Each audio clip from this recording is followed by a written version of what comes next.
What is up, everybody? Welcome to Player Profiler News Primetime with Biggs and Chev. He is Chev. I am Biggs. We are here to talk about the free agency frenzy that's happening at the moment. There's a bunch of player movement, a bunch of signings and implications, things like that. And this show is presented to you by Fast Draft. If you like drafting and you want to draft faster with Fast Draft. Available at fastdraft.app. Use code BOOTH, BOOTH, for a $25 deposit match on your first time deposit and take advantage. 3 great games right now. Flex 4, you pick 4 players that are skill position players. Then our Origins game is only rookies. So you have a de facto rookie draft. If you're like me playing a lot of Dynasty and you're digging really deep into the 4th and 5th round rookies, you get an edge, and it's a cool game. And then there's DF, which is our IDP game.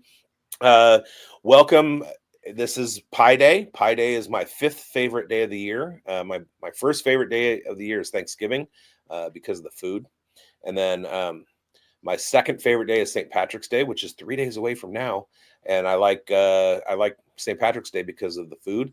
And then my third favorite day is Easter because of the food. And then my 4th favorite day is Christmas because of the food. And then my 5th favorite day is Pi Day because I love math. What are your 5 favorite days, Chev? Well, look, as a legendary ball knower, I'm also a legendary day knower. For me, I got to go off the rip. It's going to be Christmas Day, followed by Thanksgiving. The older you get, the more you appreciate Thanksgiving. The gifts don't come, but the gratefulness and the time off spent with family is there. Halloween, number 3. And then really, wild card, I go flip-flop back and forth. Tell me where you're at. I'm adjusting in my ranks, kind of like Omarion Hampton and Caleb Johnson between Memorial Day and Labor Day. Which one is better? On one end, Memorial Day, I'm looking forward to summer. On the other end, Labor Day is awesome because as a legendary ball knower, I am looking forward and ahead to the fall season with football. So help me sort that out. It's like Hampton and Caleb Johnson right now between Memorial Day and Labor Day. Biggs, how would you sort it?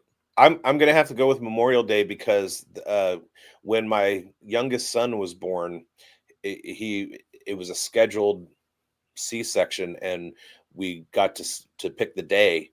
So we picked May 27th, which was a Monday because it was Memorial Day, and we were like, we'll never forget it. So every 5 years, his birthday actually falls on Memorial Day. So that's why we chose it, and I love barbecuing, and I love Memorial Day weekend. That Monday, just hang, get the smoker going, and just hang. And it's not obliteratingly hot or anything like that. It's still Labor Day here is 100, 110, 115 degrees. It begs the question, 4th of July. Where are you at on 4th of July? Are you a big 4th of July stan, or it's just too much smog in California? It's too hot. The fireworks bother my dog. New Year's Eve too. My dog absolutely destroyed he's 100 pounds of solid neck and muscle. Nice big pity, and he wrecked the house because I wasn't here, and the fireworks scared the crap out of him so bad. So it was for the bit that I ranked those because I wanted to do the food, and then Pi Day because of math. In reality, my favorite day of the year is Thanksgiving. It's ties Thanksgiving and St. Patrick's Day, and then Draft Day. Hey, Brendan, are you Irish at all? Yeah, Irish, Scottish, English, all of the whites. Very nice, very nice. Little Portuguese sprinkled in there for some color, and yeah. All right, so let's get to the news. The biggest story of the day so far. We had a free agent signing, and that was Van Jefferson to your Tennessee Titans. So what is your take on Van Jefferson to your Tennessee Titans? We just have to solve the quarterback situation, be it Cam Ward or Shedeur Sanders. Where we go, number 1 in the draft, we need our franchise quarterback. What I do like with Van Jefferson coming in town, I'm huge on Calvin Ridley. over at DD Fantasy Football, there's a Trinity score. Anything above a 6 is real big. So a 6.62 seasonal score for Calvin Ridley, 37% air yard share, 23% target share. I really like, this Van Jefferson move is just something simple to support somebody like Calvin Ridley. So I'm still focusing on the important things, such as getting a quarterback, because the Titans right now are just up a creek without a quarterback. Will Levis is just not it, and we have to find out who it's going to be. I would prefer Cam Ward. I would definitely take Shedeur Sanders, though, because I really do like his game. December 8th, pretend to be a time traveler day. One of my favorite things to do is to tweet out, I'm back, and then 5 minutes later, I just invented a time machine. Let's set it for 5 minutes in the past. And yeah. All right. No, I'm kind of trolling with the Van Jefferson thing, because Van Jefferson to me is he's an inside joke, because a couple of years ago, entering the 2023 season, I have been looking at him to have an injury, a comeback from injury following his third-year breakout season. It looked to be that he was going to be the primary receiver for the LA Rams. And then Puka Nacua happened. But all of the coach speak leading up to the season was Sean McVay talking up Van Jefferson, who is a big guy, productive in college, started to kind of get his feet wet in LA. And then and his dad was Sean Jefferson, who was an NFL wide receiver. So he had that bloodline and that pedigree. And I whiffed so hard on that one. And so to me, he's just become like this inside joke. Well, it's kind of like when you had Justin Jefferson buried on the depth chart. And of course, we knew the whole time he was going to be it. So there was that advantage to take as well. So sometimes you get hoodwinked. And so really the biggest news of the day, Kareem Hunt signing with the Kansas City Chiefs again. I'm kidding. That's let's get out of these Super Bowl winning moves, like Van Jefferson to the Titans. Gardner Minshew signed with the Kansas City Chiefs. That's another Super Bowl winning. I keep fumbling the ball. We have breaking news in the last 25-30 minutes. Former Los Angeles Rams slot receiver has just inked a $15 million per year deal with the Seattle Seahawks. Cooper Kupp is going to be a bird. And no offense to the Philly birds out there, but I really hate this. I hate this the most. I want to say this is the worst signing. First of all, they're paying Cooper Kupp $15 million a year. They signed him to a 3-year deal. What are you doing? The guy can't stay on the field. He's good, but he's a slot receiver. And guess what you have? You have Jackson Smith and Jigba, who took 73% of his snaps out of the slot last year. So it looks like their plan is maybe to play Cooper Kupp out of the slot as long as he can, and then keep JSN on the outside, which is not something that was productive for him. What is this? Do you agree with me, Chev, that it's a move to make him an X or a Y receiver? Well, it feels like a redundant asset. And take what happened with DK Metcalf and George Pickens. There are delineations with the Pittsburgh Steelers wideouts, but they have very similar archetypes versus the sharp contrast that we like to look for. Take Cooper Kupp at this stage of career is going to have to be a slot merchant. JSN, though, is a more talented player. If you look at Cooper Kupp in 2022, he had so many fantastic stats from Player Profiler here. 22.2 fantasy points per game was number 1. Expected fantasy points, he was number 3. Number 3 in snap share and target rate. The problem is you're not going to have Matthew Stafford feeding Cooper Kupp. It's going to be Sam Darnold. I am, though, looking for any type of fear on JSN. JSN right now going pick 24 on underdog. He's at the 2-3 turn. I would absolutely scoop up any fear for JSN. The big thing on JSN, though, is it's his PPR goodness, and you want to matriculate those points. So as we see Cooper Kupp coming here, we kind of see that dimming the spotlight a little bit on JSN. To me, Fear Street Panic, you have to make the move, especially if you're on somebody like JSN on his talent. If you were on JSN for the first year and a half of his career, and you feasted by holding in Dynasty into that second half, you can't be swayed by a little bit of Cooper Kupp here on the downslope of his career. So if this provides any wedge and you want to go and gather some JSN and Dynasty, I think that's what you have to do. But do not sell. Do not panic. Do not live on Fear Street. I think it can be prisoner of the moment. I'm going to be more optimistic on JSN, but at the same time, if this creates a dip, we don't have to chase a high ceiling on price. We can just follow the dip. But at that point, Scoop, what do you think, bigz? Yeah.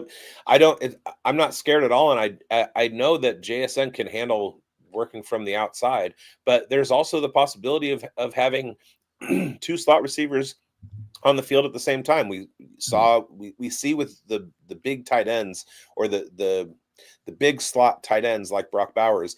I'm going into this 2025 season in my home league with Jaden Daniels, Brock Bowers, JSN, and Malik Neighbors. And I'm kind of bricked up about that. Yes, I'm bricked up about that. You're making me bricked up. As a legendary Right? ball knower, I am bricked up in the cement aisle. I had to tank to get a bunch of those picks, but also trade a lot of running backs. Well, here's a question for you, bigz. Yeah. JSN wide receiver 9 last year. Mm-hmm. Do you think out of the slot? Do you think he repeats? And that was after such a tough start in his first 8 games. He really went off at the end of the year. Funny to your point, JSN last year, player profiler stats, slot snaps for JSN, number 1. Yeah, 73%. So that could be a dent in what he's got going on. But do you think JSN still, with Cooper Kupp coming onto the scene, is a wide receiver 1, so 12 or better finish? Absolutely. And I just got done recording a show with shout out Greinberg for another network, where we were talking about our free agency winners, and I had JSN as my second biggest winner, simply because Sam Darnold was coming over to the Seahawks, and Darnold is prolific at throwing to the slot, and JSN ran 73% of his snaps out of the slot last year. I thought it was a match made in heaven, and then they go and do this. Like, it's kind of baffling. Sticking to the thumbnail theme, we already hit Van Jefferson, but we did have a big quarterback mover. Now there's been some other movement. Justin Fields to the Jets is a huge one. Snatch him up everywhere that you can, because he's a top 10 quarterback simply based on his rushing upside. He's a cheat code. And the Jets have told him, Tyrod Taylor is not going to push you for the starting position. Mm-hmm. You're the guy. We're paying you $20 million a year. Now, he is not a good quarterback in real life. So sorry, Jets fans. As far as Player Profiler News, non-fantasy edition, the Jets might win 3 or 4 games next year, but as far as fantasy is concerned, Justin Fields is going to smash. We also have Matthew Stafford re-signing with the Rams. There has been some quarterback movement, but the big one is Geno Smith to the Raiders. Now, Geno Smith is entering a situation where the Raiders' offensive line is improved over what the Seahawks had last year, and we saw what Geno Smith did under Pete Carroll in 2023. He also had one of his best seasons throwing the ball last year, although he had 15 interceptions or 18 interceptions, whatever it was pretty bad, but he was under pressure a lot. But he's one of the top 3 or 4 deep ball throwers in the NFL, which has great implications for Trey Tucker, whoever they decide to line up on the X. We saw Jacoby Myers, who's a natural slot receiver, move to the outside because of Devontae Adams leaving, and handled himself pretty well. He had over 1,000 yards. And then you've got Brock Bowers, who's a weapon that the Seahawks just didn't have last year. So Geno Smith upgrading his situation, and that's going to be a fun one for me to watch, but also for you guys, because the NFL is better when the Raiders are good. Oh, absolutely. I'm with you. Ever since, let's say, relevancy up to the Super Bowl that the Raiders were in and the Tuck game, the dip for the Raiders, there was a little bit of a peak with prime Derek Carr. I remember being excited about it, and I'm not even a Raiders fan to any degree. The Cowboys are an interesting team. The number 1 rating most times in the whole entire NFL season actually ends up being a 4 p.m. game Eastern time for the Dallas Cowboys. And it doesn't matter if the Cowboys get whooped or if they win. People love, it's like the Yankees. They love to watch them lose, and they love to watch them win. It's a duality. So to that point, I'm with you on the Raiders there. Some notes on Geno Smith.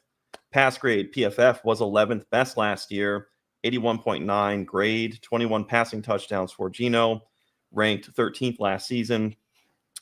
This was surprising for me. 578 pass attempts was 4th. So the Raiders are getting someone who's going to chuck the rock. Let's talk a little bit, Biggs, about Jacoby Myers. Hopefully we'll get you bricked up for this. Jacoby Myers, a 36% air yard share last year, 24% target share. Brock Bowers also had a 24% target share. Brock Bowers, 112 receptions, first amongst tight ends, 148 targets, was first at the tight end position. Bowers had the third highest receiving grade for tight ends at 88.4. This is a QB improvement. My argument on Brock Bowers as it comes to regression, even though it was AOC, Gardner Minshew, Desmond Ridder, who all, they got Brock Bowers to that mark, I have more faith that somebody like Geno Smith is going to help Brock Bowers regress less from 112 receptions, because if next year it's 103 receptions, we're still bricked up for somebody like Brock Bowers. What do you think of that? I'm bricked up. I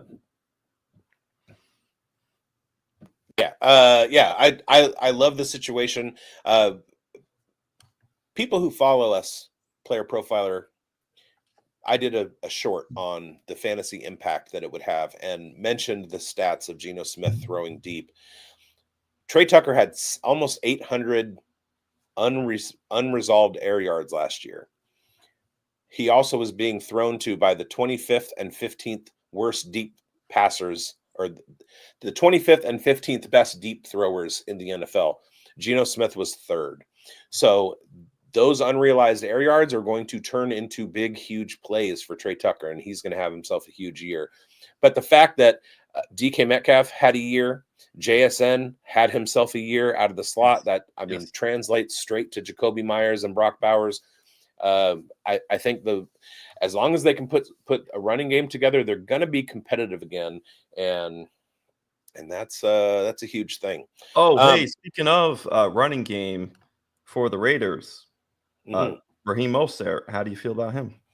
I'm ambivalent. He's going to be playing the 2025 season as a 33-year-old. They only signed him to a $2 million contract. He's very easily cuttable. They have the most running backs on the roster right now in the NFL. It's just a program in flux. We'll see what they do in the draft and with the remainder of free agency. He does have an opportunity to show, hey, I'm here and I'm capable. He's two seasons away from, or 2 seasons removed from a Pro Bowl appearance, the only 1,000-yard rushing season that he's had.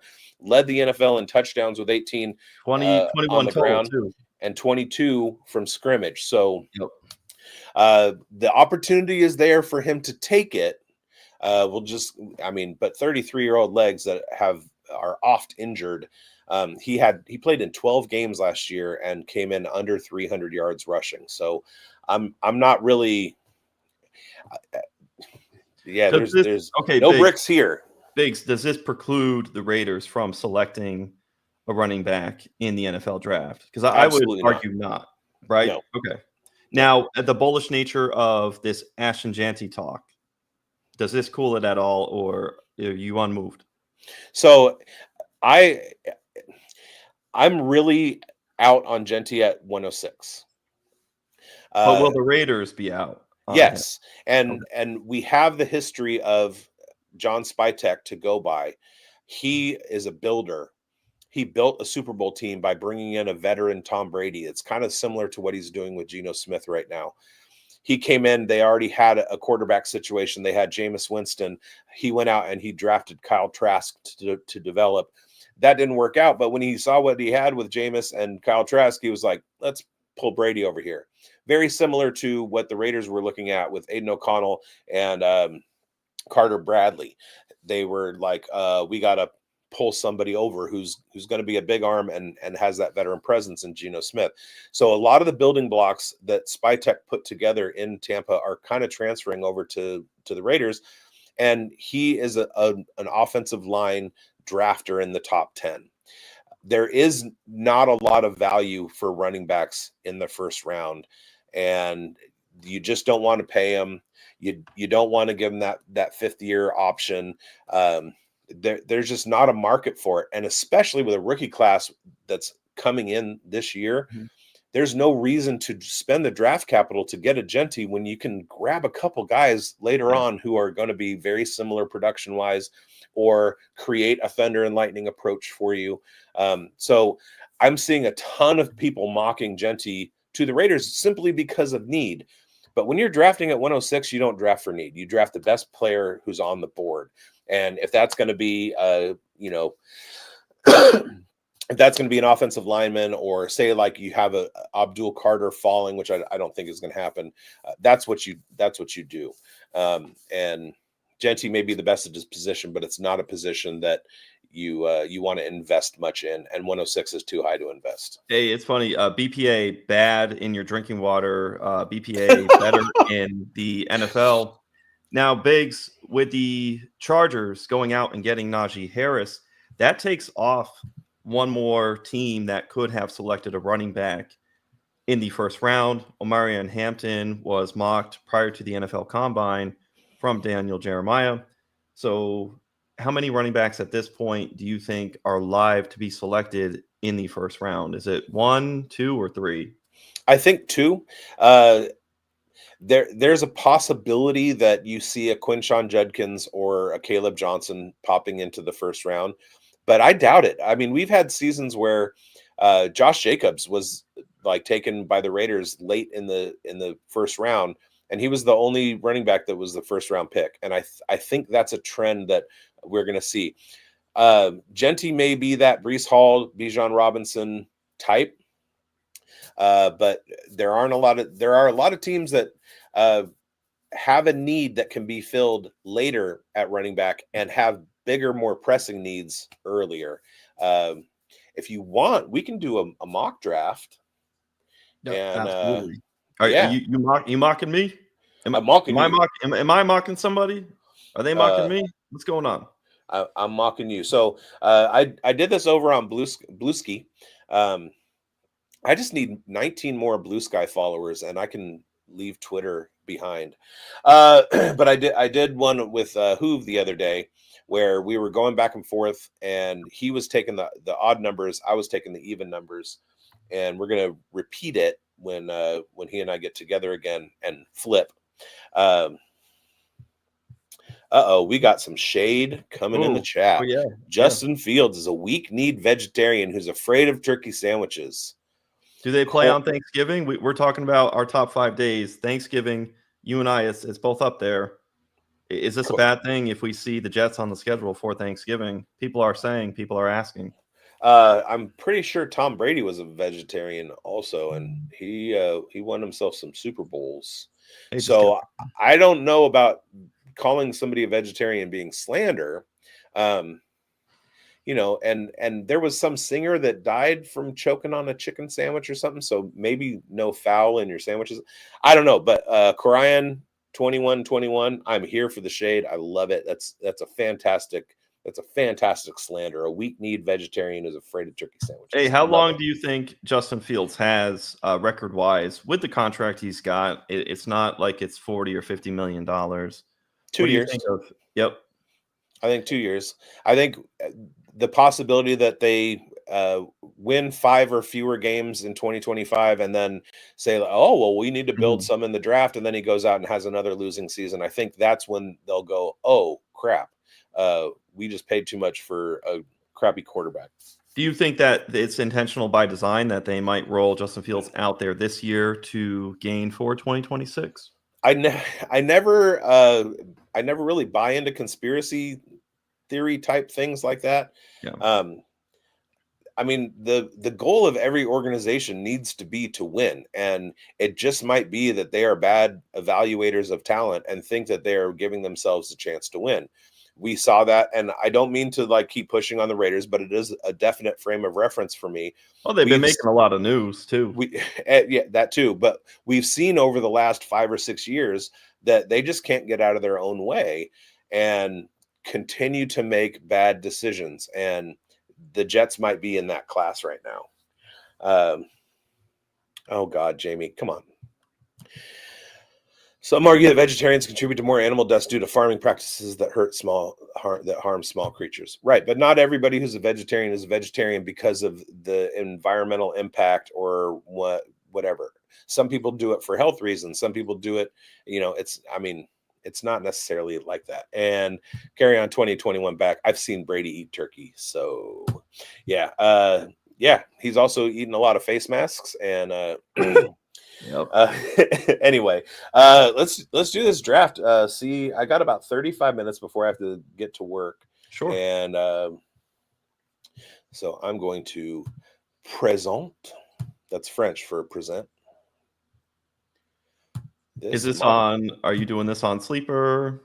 We're doing PFF. Oh, beautiful. All right, I'll expand my screen. Are we going about like talent players or a? Well, that's kind of the thing. So I tend to lean towards BPA. However, the draft that I did with Hoove at HooveTube over on Twitter, if you're nasty, I kind of was focusing on need. I'm not doing that right now. Okay.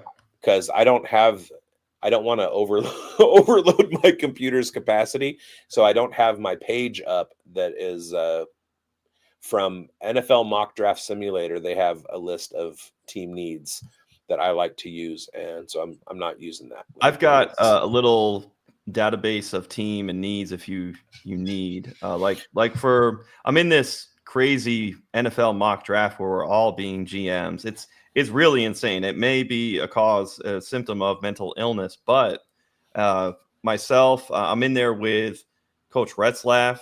You might know him. We're doing, of course, Chev. Yeah. You and I do the Dynasty Pulse over on the Undroppables Network, Fantasy Sports Advice Network, and Fantasy Football Plus with Coach Retzlaff. So of course, I'll just say he's all right. So for team needs on this that I have listed, like for the Titans, let's see if this matches up. I see what PFF has. I have listed quarterback, tackle, edge, and cornerback. Yeah, this has quarterback, wide receiver. But again, they signed Van Jefferson today, so probably their database isn't updated. That's really it. All right. So I know that you want Travis Hunter. Are we doing that? Absolutely. Okay. So Travis Hunter is off the board. Now, in some mocks that I did a little bit earlier in the draft season, I had kind of a similar thing. Travis Hunter going to the Titans, and then Cleveland on the clock taking Abdul Carter because the rumors were that Myles Garrett was going to be leaving, but he's staying. Do they still go with Abdul Carter, or do they pull the trigger now that Cam Ward is available? Do they go with Cam Ward? I think they have to go for Cam Ward. And in this scenario, if we have no QB selected at 1 by the Titans, there's no trade up by the Giants to go get Cam Ward. The Titans not being inclined in this scenario to go up and get quarterback. The best BPA, all right, not about our drinking water, our BPA here in this good draft is Cam Ward. Shedeur Sanders has been hyped. The second that Myles Garrett was signed by the Browns, it was, hey, it's Shedeur Sanders season because we just had stamped in there Cam Ward at 1. But be it, there's no quarterback taken at this point, shy of a trade that occurs and going back and really, going at somebody like Kirk Cousins, go with Cam Ward here. All right, and I'm going to do that, and I follow your logic, and I agree with your logic path, but I'm going to go ahead and disagree with you on your police work, Lou, because if we're taking BPA and we're taking quarterback, I'm on record. Jackson Dart is the QB1 of this class. So what we're doing, Biggs, and I'll roll with you on this. As a legendary ball knower, I like your sharp analysis. I've got my take too as well. But we are thinking a little bit how the teams are thinking, right? So Biggs, I would just posit to you, I know you have your evaluation for Jackson Dart. Do you have any belief that Jackson Dart, with these top 3 teams, there's interest there, genuine, over somebody like Cam Ward or Shedeur Sanders? Not at the moment. Okay. Do you think there's anything that could change that? And how low into the draft, pick wise, would it go down to 6 with the Raiders to where the Jackson Dart interest would pop in? Like, how far down in the draft do you think it goes before it starts getting hot for Jackson Dart? I was fully in on the Raiders taking him at 6 until they made the Geno Smith deal. Oh, that's right. Yeah. That showed me a lack of confidence Just in the off the idea path. of doing Okay. it. Yep. And if that's the case, there aren't a whole lot of quarterback needy teams after the top 6, and that precipitates a Jackson Dart fall. So I don't know if anybody would value him in the first round. Yep. I feel like if he's there in the second round, he would be an absolute smash for the Raiders to take, or Somebody would anybody. trade up. No, that for 33, that day 1 to day 2, I got to think the phones would be off the hook. Oh yeah, so somebody had come up to that first pick in the top of the second, which I want to say is the Browns or Giants. I don't think it's the Titans. The Titans. But I do have the Giants taking Shedeur Sanders here. Beautiful. And hey, there we go with they're in the street, Shedeur and Malik Neighbors throwing the ball, having a catch, as they say up in New York. Yeah, absolutely. You love to see it, and you get some competency with Shedeur Sanders. Shedeur Sanders very good at anticipatory throws at the next level. Malik Neighbors is really going to love that. There's some things that Shedeur Sanders absolutely has to refine, but going to New York, I think it's an excellent fit. And all the concerns about Dion, or it is Dion that people have big problems with. Shedeur Sanders, I think he handles himself very well. All the pressure, I think he's really got a level head. He's confident, but that's any other player. You want them to be confident. I absolutely love it. If A-Rod is sitting in the batter's box, I want him to hit the ball over the fence and be confident. Same thing with Shedeur in the pocket. Granted, I want him to have more pocket discipline.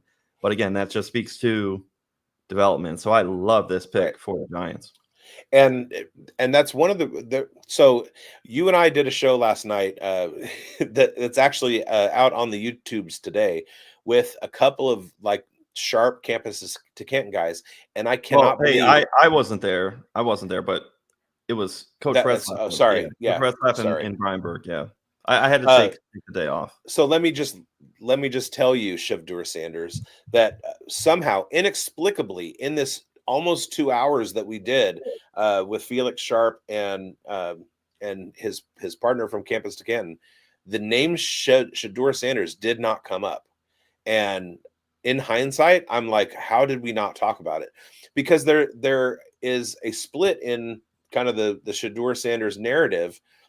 I have done some digging, and there's a contingent of analysts out there that broke down the Colorado offense last year and believe that Shedeur Sanders is not ready for the NFL, and he's not going to be for a while because they weren't running a pro-ready offense.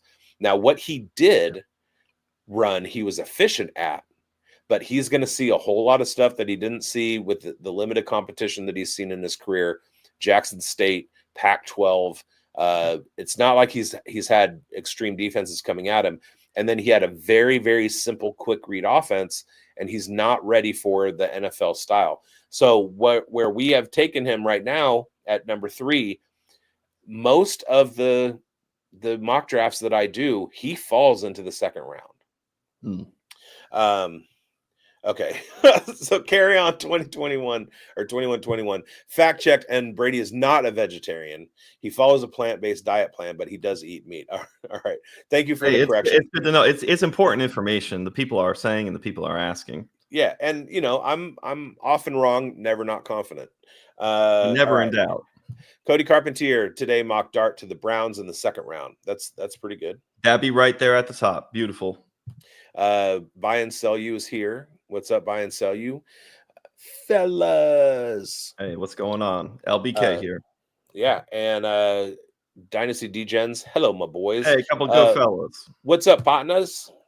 And oh look, what Dynasty Oh, there you go. So Cup to the Seahawks. However, the wide receiver 3 on the chart needs to be rostered immediately after the 2025 draft. Cup stays injured. That's crack analysis silence. Hey, would we get Jaden Higgins to the Seahawks? How would you feel about that? Would you be bricked up for some Jaden Higgins, a different arch type receiver? We're talking about redundant assets in Cooper Kupp and JSN. I would Jaden be Higgins. mad. I would be very mad. Mad brick. Mad. Very mad. All right. The Patriots. We know, and again, I don't like to draft for need this high, but there's a guy on the board right there.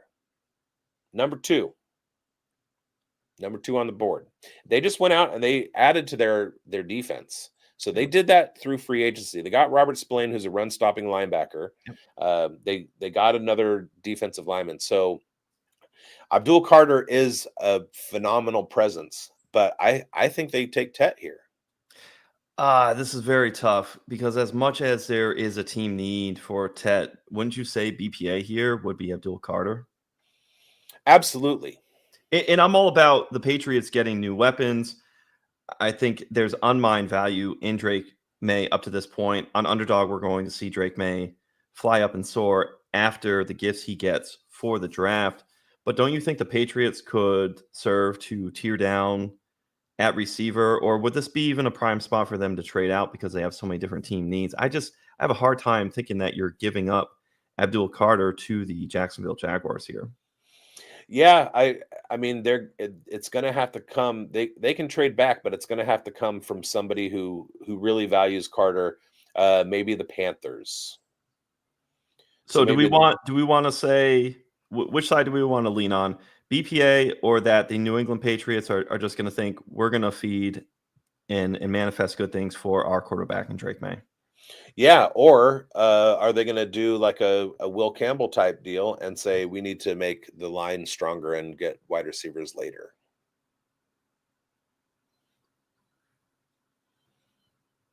I say go Abdul Carter. Okay. In Dynasty, if we want to play the Dynasty game, we would be, hey, fat brain for Tet McMillan. I think there's other options somewhere in the draft. It would be a layup, slam dunk for Drake May, but this is actually where, as drafters, we have to trust ourselves in the different pockets and tiers when we apply these principles in our startup drafts, in any kind of best ball drafts.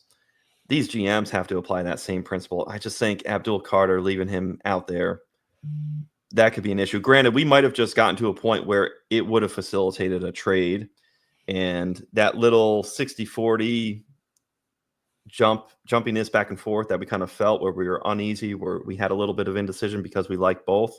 Yeah. A decision would have been made for you if it were somebody like the Panthers who trades up, to what you were saying. So are we mocking Tet now to the Jaguars, or are they going to stand by their typical build, which is to draft defense? It's pretty sexy. Well, their GM was just talking about drafting defensive players, but my God, it would be so sexy. We had, was it Debro was talking to us on the Pulse about Tet McMillan going to Jacksonville, double arch type, send him BTJ and Tet McMillan. This is very tough. I really want to go to McMillan. Hey, beautiful, good. You know what? Not sitting on the fence, and then later on, you can get plenty of D linemen the rest of the way. Buy back into Trevor Lawrence. Where are you at on Trevor Lawrence, bigz? You can't argue with the profile. There's a guy who works with us over at the Undroppables who has a quarterback model for incoming rookie quarterbacks, and the highest scorer in the model of all time is Trevor Lawrence. So good things are afoot for Trevor Lawrence.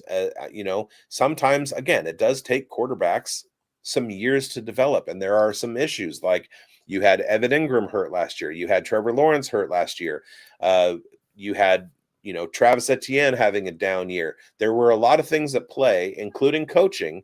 Shout out Schultze. Doug Peterson was absolutely hated in the Duval. And while their new head coach might be kind of nerdy with his little Duval call, let's hope he puts some better things together in this offense. And so you have a situation baked in where you have Tet and BTJ and, Trevor Lawrence. Let's ride. Absolutely love it. Absolutely love it. So it's funny because, like, looking here on Raiders on the clock, needs running back, wide receiver, defensive interior, cornerback. I'm going to do something a little bit different. Which way you want to go? Go for Armin tackle. Membo. I know that you are super high on this guy. Every time it gets talked about, you are absolutely bricked up for Membo. And Membo that. the more I dig into him, the more I like him. He's super hyper athletic. And what I want to see, I know that you don't draft a guard in the top 6. But here's the thing. Colton Miller showed last year that he needed a full season of adjustment after injury at left tackle, and he still played above average left tackle, well above average left tackle. And then you had rookie DJ Glaze, who was not really taken for his ability in the run game, but he was placed at right tackle. Now, if they get an Armand Membo and they bring him in and he can push somebody off of that right tackle spot, then he'll do it. But if he can't, his athleticism at right guard will just help him down the line as he develops into the right tackle of the future or whatever. Well, Biggs, when we're talking with yourself, and then we're on other shows with Coach Retzlaff, we like to talk about just some big words, right? Malleable comes to mind for these offensive linemen at the top. Yeah. If they can move around, they can really serve their team well and give, to your point, the options. They have the elite talent, and it's almost like a 2-for-1 in that you have the assuredness of pocketing a fellow teammate already on the roster into their prime spot on the line while that player takes their best spot.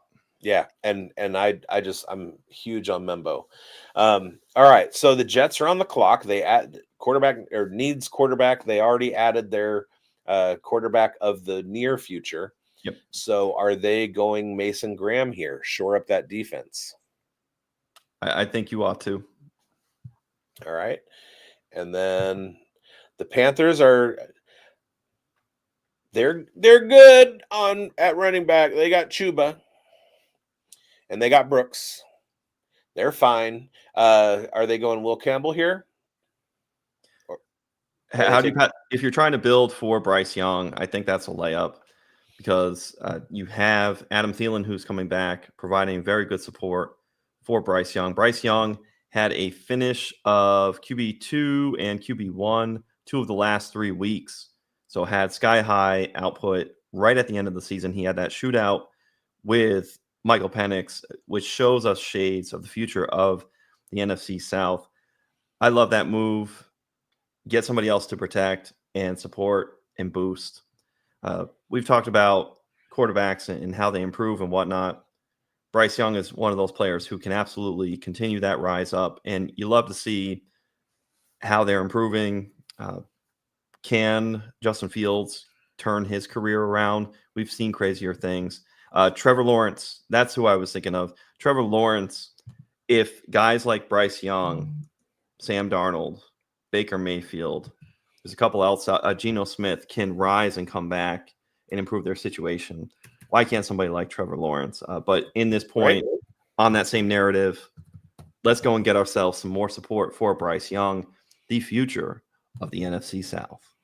So I sent it, but I am kind of Are you reticent? I'm reticent, and I'll tell you why. Yep. Will Campbell's 6'6". I don't know if Bryce Young's going to be able to see over him. Oh man, are we talking about there's going to be some shade in Carolina, not from you, but actually from his offensive lineman? Yeah, I feel like Bryce Young could hide behind there and nobody would see him. Tough all right. I'm going to go Jahdae Barron to the Saints, and they lost. They traded Marshawn Lattimore last year. Yep. And they lost that other guy that broke his leg. I forgot his name. You know who I'm talking about. Oh, absolutely. All right. You're the legendary ball knower, Chev Tour Sanders. Here we go. Ashton Janty? Yeah, Is this the yeah. smoke? The steam is there. The We're fall bricked up in the stops cement here. aisle for some Ashton Janty. You boost 3 offensive linemen. It's Ben Johnson. It's too easy of a layup here. I love Ashton Janty. And bigz, he's one of, you said, 2 running backs who will go in the first round. Was that correct? Yep.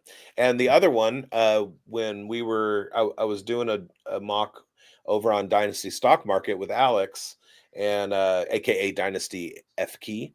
Shout out. I sent the other guy to Chicago Who? because Hampton. Okay, nice. And that would that have been before Janty? No, it Who? was Where not. did Janty go in that? Uh, You remember? I don't remember, but it definitely wasn't. Yeah, You just want to say the he Raiders? he didn't go first. Or Hampton didn't go first. I like Jihad Campbell here to the 49ers, having just lost Dre Greenlaw. Perfect. Send it. Of course, well, Hufanga also not on the 49ers anymore. I feel like Campbell's a better linebacker than Starks is a safety. I like that.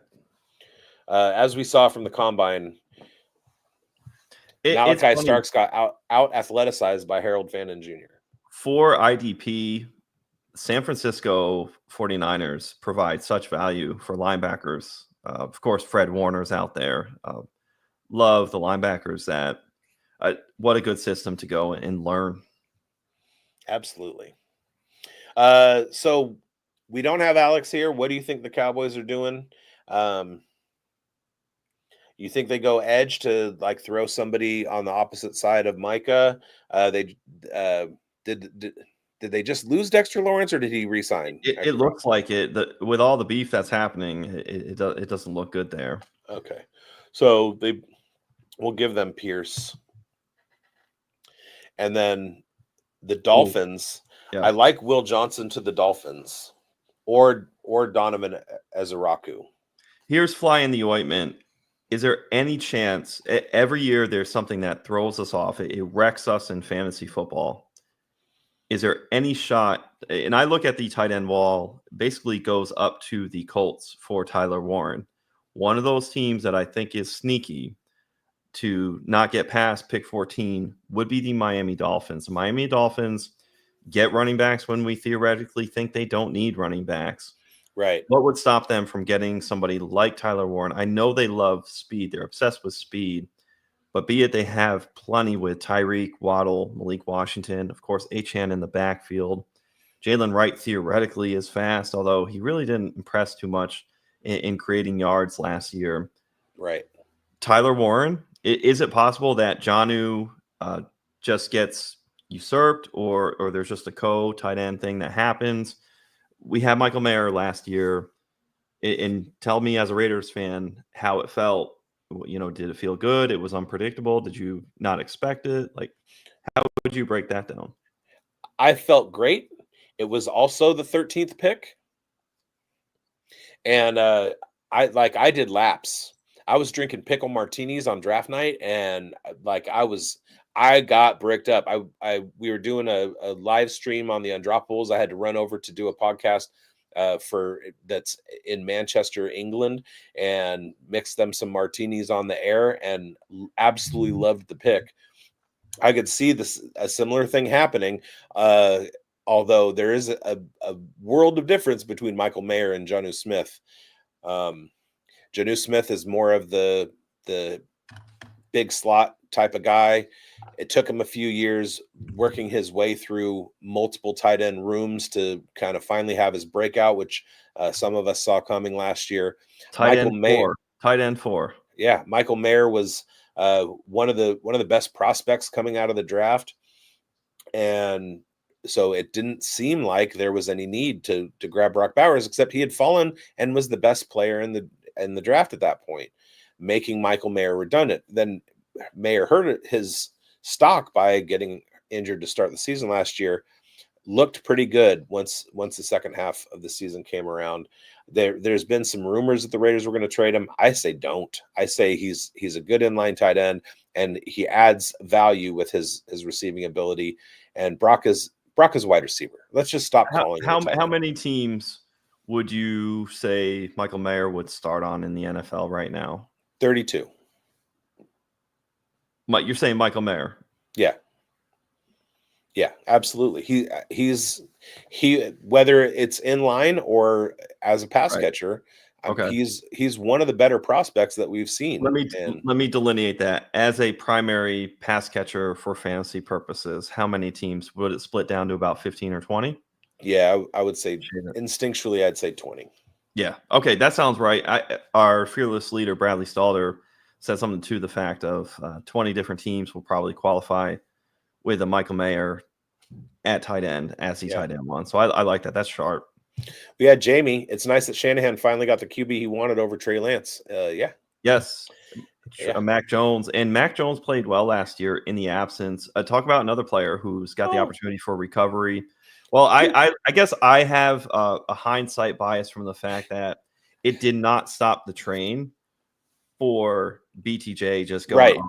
He didn't make Brian Thomas Jr. look bad, but yeah, maybe it's like Mandela effect where I think he did better, or where it's like, is there fruit with the Fruit of the Loom with the logo? Maybe I'm just remembering too much that I thought Mac Jones was better than he was last year. But my God, get him with Shanahan. If there's anybody who can do it, I would think he could turn it around with Shanahan. So sure. Let's get the chat involved. Chat, do you want to see Tyler Warren go to the Dolphins, or do you want to see Tyler Warren go to the Colts? And essentially what's going to happen at draft night every single year, we have something go down that it breaks us mentally. It throws us off of the path. Granted, just like the NFL season plays out, it's not linear to all our preseason opinions. For me, Deontay Johnson was not linear. That was one of my bad calls. Right. And we always have something that doesn't go along the path that we have. So that's just where the unpredictability, this is a low-key unpredictability spot where you think it's a layup for the Colts to just go and get Tyler Warren. But the Dolphins, Mike McDaniel, they love just getting sharp talent all around them. The only thing would be, is Tyler Warren, does he live up to that speed? Are they happy enough and fat enough with Jonnu Smith? They could continue to pass on that. I would like, depth-wise, the Dolphins to go and get Will Howard. I think we're in agreement on how much we like Will Howard to hold a clipboard in a viable spot, to be a viable backup, and to get excellent tutelage and to qualify and play a little bit in the league, be it injury attrition or just matriculating up through opportunity by somebody else in front of him playing poorly. I think there's going to be plenty of outs and opportunities. And the last thing we want is the Dolphin situation where Tua was gone. There was no viability in the Miami Dolphins for their. Yeah, they're definitely going to need a backup quarterback at some point, just in case. I think let's go ahead and do it and save my Jelani Woods shares. Beautiful. Yes, there's a callback. In what was it, Kyle Granson? There's like 4 different tight ends who could have that opportunity. Yeah, Granson just re-signed today. So let's throw Malachi Starks to the Colts, because at this point the Colts are just like their heads are spinning. They don't know what's going on. They just got their guy sniped, and so they might trade back at this point. Yeah. And then Falcons could do with a Will Johnson type. Yep, send it. All right, and because they have Darnell Mooney, wide receiver is a need, but Darnell Mooney was phenomenal last year, and another year out of the tightrope surgery. I think it's a good spot for Michael Penix Jr. still with Drake London. The support is there. Here's a question: do you think Kyle Pitts could be a draft night trade? It's possible. Yeah. Or is there too much money tied up? Didn't he sign like a $10 million deal? Like extension? It's a hefty amount that Kyle has. Yeah. Where it's like, hey, man, the Falcons are on the hook, stupidly. I remember Dan Williamson actually highlighting something like that, where the Falcons are married in 2025 to Kyle Pitts. But granted, We heard Commanders. We heard the Bengals as possibilities. Granted, the Bengals, did they not just sign They Mike retained Gesicki? Gesicki. Yeah. Yeah. It's possible. I can't wait for a world in which I don't hear the words Kyle Pitts anymore. Yeah, funny enough, Jonnu Smith, who we just talked about in this scenario, Tyler Warren goes, messes him up. Optimism level, is it not through the roof? Overwhelmingly, Jonnu Smith that we're intrigued and tranced by versus Kyle Pitts at the moment. Yeah, I love it. It's ironic and I love it. All right, so do the Cardinals, are they really like an edge team? Because I love Mike Green from the Senior Bowl, and Donovan Ezeraku is absolutely shooting up draft boards. Or are they going to throw Luther Burden in there with Marvin Harrison Jr. and Trey McBride? Are they burned from Rondale Moore a couple years ago? I don't think they're similar receivers. They're not even any close, but there is some archetype where it's close to the line of scrimmage, but they're not close. 5-star prospect in Luther Burden. I'm kidding it to a degree because maybe there's some of that PTSD that the Cardinals have, but they really could benefit. Can Kyler Murray see over the line to hit somebody like Luther Burden in the short and intermediate game? Yeah, because he can pepper McBride, and the loser in that wide receiver room is absolutely Marvin Harrison Jr. Ooh, okay, so you want to go with Luther Burden. Now, just a track, Biggs. This is 2 receivers we have so far, correct? Yeah. We haven't selected Matthew Golden. No, but I don't know if he goes in the first round, and I know that you don't think Matthew Golden goes in the first round? I think he's short. I think there's a non-zero chance that he goes in the second. All right, I'll give you numbers. I'll say 3%. So I'm with you. 3% chance he doesn't get selected in the first round. Yeah, I mean, PFF has a lot of these guys needing wide receiver. It's all around. Yeah, it's all around the map. All right, and the Bengals absolutely need defensive help. They stopped the fall of Mike Green, who's a monster. They are dealing with the retiring of one of their defensive linemen, and they have a disgruntled other one. And then the Seahawks, they just went out and got Sam Darnold. They went out and got Cooper Kupp. So I think they go with Ezeraku simply because, well, actually, no. Let's give him Josh Simmons because they need to shore up that offensive line that was so terrible last year. Hey, and if you don't want Sam Darnold to see ghosts, you got to pay up somewhere. Yep. You've already paid up for Sam Darnold. You might as well protect him. He showed trouble. You might as well buy umbrella insurance over your homeowners policies. All right, and then Ezeraku to Tampa Bay, coming off the edge. Now we got one of those situations where they need a wide receiver, maybe. Oh man, I love two angles that I really like. Had Evan Ingram not signed as the Joker, Evan Ingram posts the Joker GIF or GIF, however you want to say it. It's GIF. It's GIF. That's a gift from you to let me know how to say it. I really loved Colson Loveland for the Broncos in that by the time it got to Bengals, by the time it got to the Broncos, Tyler Warren was going to be gone past that wall that we talked about of 14 in the Colts for Tyler Warren that next year. But now that's something taken off. Just like we talked about Najee Harris, you take off the running back need for the Chargers. You've taken off the tight end need for the Broncos. And I really love the idea of Emeka Egbuka. He's somebody who I've talked about Emeka Egbuka being an archetype with Nico Collins with the Texans. Well, look what they did with Christian Kirk. That's an elimination there. Another guy that I've had that I really like, Cortland Sutton archetype, somebody to complement there to cut up.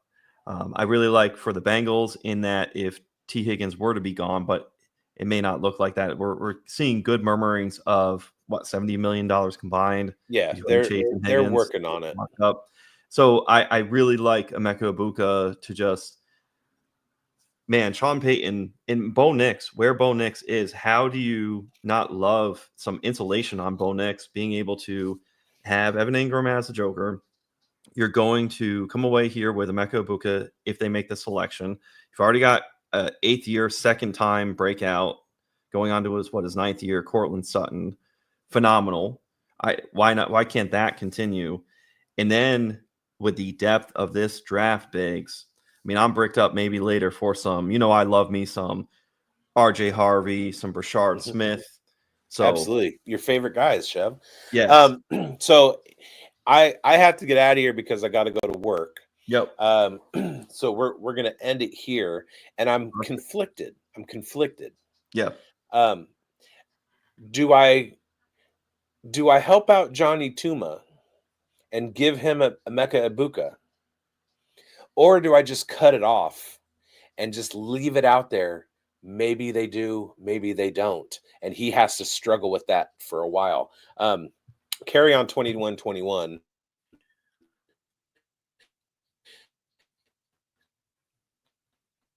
Cam Newton, however, is a vegetarian, which explains why he's not a champion. More. What do you think, Chef? Should we throw? I mean, my first instinct is that having Evan Ingram already, Emeka Egbuka on the Broncos is too many EE names. Mm-hmm. What do you think? Should we throw Tuma a bone?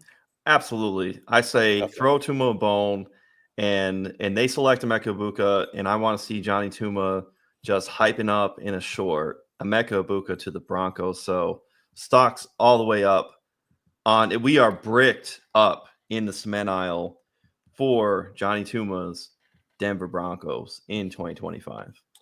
All right, Johnny, this one's for you. Oh my God, the Denver Broncos and Sean Payton have moved, done the craziest thing, and drafted Jack Besh in the top 20. I hate the Broncos. All right, you guys, we're going to get out of here. Play Fast Draft. It's at fastdraft.app. And thanks for joining me again, Chev. We'll be back next week with more free agent news. Love seeing you guys. And thank you guys for watching. From the Podfather to you, I deeply appreciate you tuning in. And many ask, what can I do? What can I do to help support the hosts, the research they do, the production costs? Go to playerprofiler.com, Dynasty Deluxe, World Famous Draft Kit, Rankings, DFS Dominator, and of course, data analysis. Subscribe to any one of those, and you support all of us and take Player Profiler to the moon.